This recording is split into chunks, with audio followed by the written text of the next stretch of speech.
नमस्कार बंधुगण अलौकिक कोडियार आउ एक कलमटांकुर अध्याय को आपणकर स्वागत। मु राकेश एवं आपण देखुंती अलौकिक कोडिया।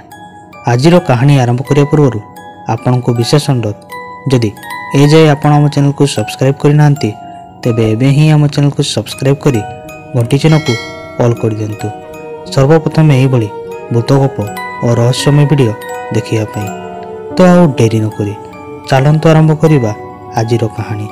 तो आजिर यही कहानी आम सहित शेयर कर सुमेश आचार्य।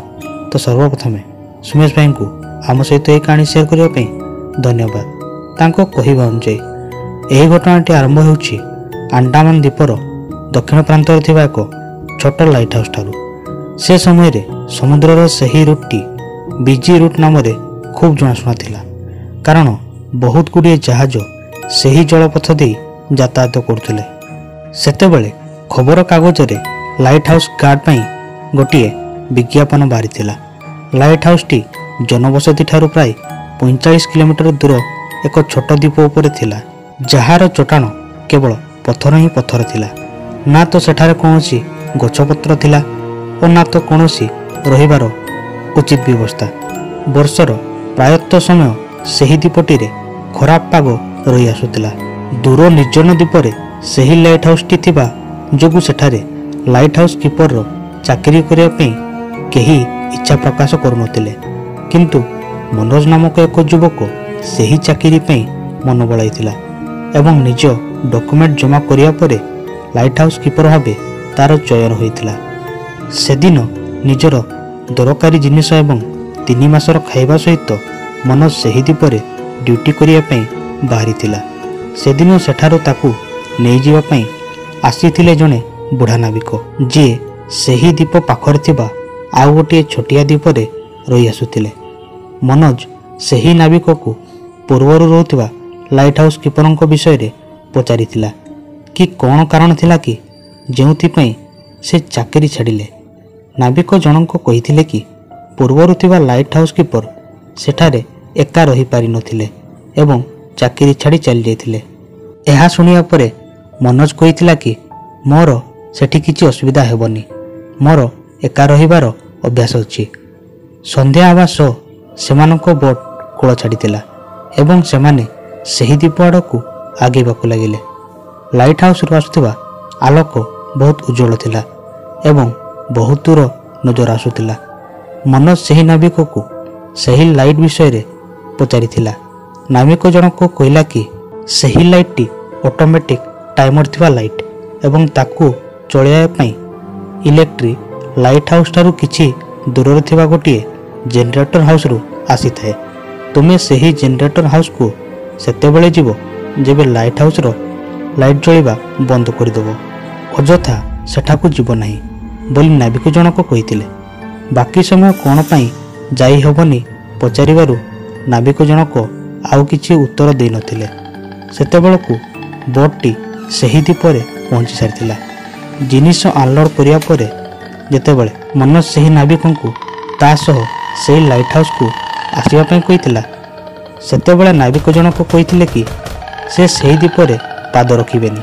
एहा कही से बोटटी को नहीं आगकू बढ़ी गले। तापरे मनोज सही लाइट हाउस को जाइथिला एवं पाखापाखि 100 सीढ़ी चढ़िया परे से लाइट थिबा स्थान को पहुंचीथिला। लाइट टी खूब उज्जवल थिला एवं दूर दूर जाए मनोज को सब नजर आसुथिला।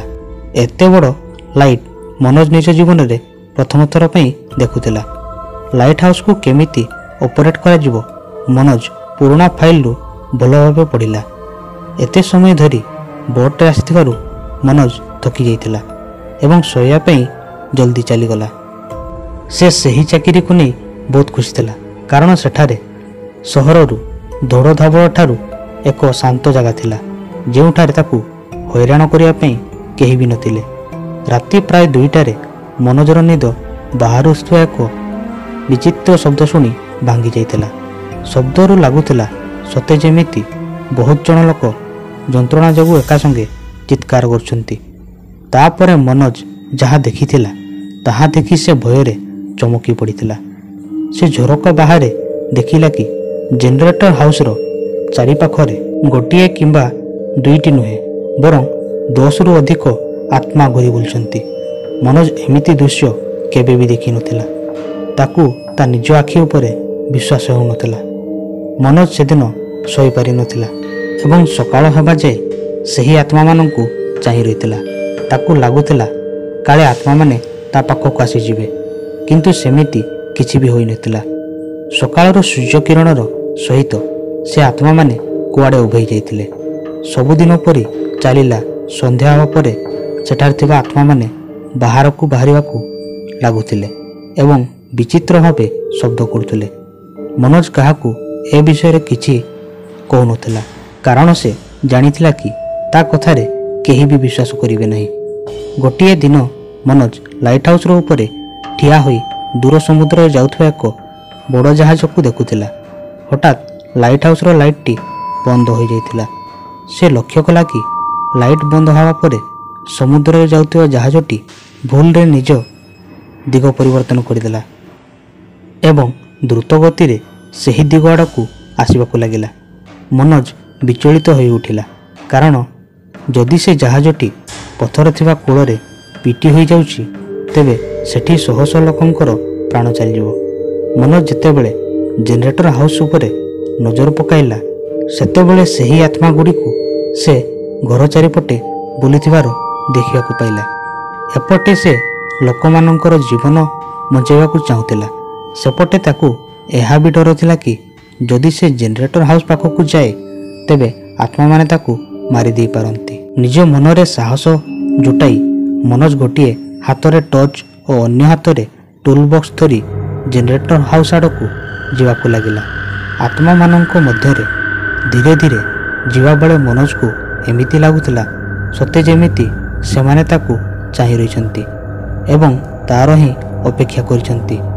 ଜେନେରେଟର ହାଉସ୍ର କବାଟ ଖୋଲିବା ମାତ୍ରେ ହିଁ ମନୋଜକୁ ପଛରୁ କେହି ଜଣେ ଧକ୍କା ଦେଇଥିଲା ଏବଂ ସେ ଜେନେରେଟର ହାଉସ୍ ଭିତରେ ଥିବା ଫର୍ନେସ୍ ଭିତରେ ପଡ଼ିଯାଇଥିଲା ଏବଂ ସେ ସେହି ଫର୍ନେସ୍ ଭିତରେ ଜଳିଯାଇଥିଲା। ମନୋଜ ମରିବା ପରେ ତାର ଆତ୍ମା ଅତୃପ୍ତ ହୋଇ ପୂର୍ବ ଆତ୍ମାମାନଙ୍କ ସହ ସେଠାରେ ରହିଯାଇଥିଲା। କିଛି ସମୟ ପରେ ଲାଇଟ୍ ହାଉସ୍ର ଲାଇଟ୍ଟି ଆପେ ଆପେ ଜଳି ଉଠିଲା ଏବଂ କୂଳ ଆଡ଼କୁ ଆସୁଥିବା ଜାହାଜଟି ନିଜ ନିର୍ଦ୍ଧାରିତ ପଥକୁ ଫେରିଯାଇଥିଲା। ଏସବୁ ଘଟଣା ପାଖରେ ଥିବା ଏକ ଦ୍ୱୀପରୁ ସେହି ନାବିକ ଜଣକ ନଜର କରୁଥିଲା ଏବଂ ସଙ୍ଗେ ସଙ୍ଗେ ଖବରକାଗଜ ଅଧିକାରୀମାନଙ୍କୁ କଲ୍ କରି ଆଉ ଥରେ ଲାଇଟ୍ ହାଉସ୍ କିପର ପାଇଁ ଗୋଟେ ବିଜ୍ଞାପନ ଛାପିବା ପାଇଁ ନିର୍ଦ୍ଦେଶ ଦେଲା। ତ ବନ୍ଧୁମାନେ, ଇଏ ତ ଥିଲା ସୁମେଶ ଭାଇଙ୍କ କାହାଣୀ। ତ ଆଜିର ଭିଡ଼ିଓ ଆପଣଙ୍କୁ କେମିତି ଲାଗିଲା ଆମକୁ ନିଶ୍ଚୟ କମେଣ୍ଟରେ ଜଣାନ୍ତୁ। ଭିଡ଼ିଓକୁ ଲାଇକ୍ ଏବଂ ସେୟାର କରିଦିଅନ୍ତୁ। ଆଉ ଯଦି ଆପଣଙ୍କଠାରେ କୌଣସି କାହାଣୀ ଅଛି ଆମକୁ ପଠାନ୍ତୁ। ତ ଆଜି ତ ସମୟ ହୋଇଯାଇଛି, ପୁଣି ଦେଖା ହେବ ଆଉ ଏକ ଲମ୍ବଟାଙ୍କୁରା କାହାଣୀ ସହ। ସେ ଯାଇ ବିଦାୟ ଦିଅନ୍ତୁ। ଧନ୍ୟବାଦ। ଜୟ ଜଗନ୍ନାଥ।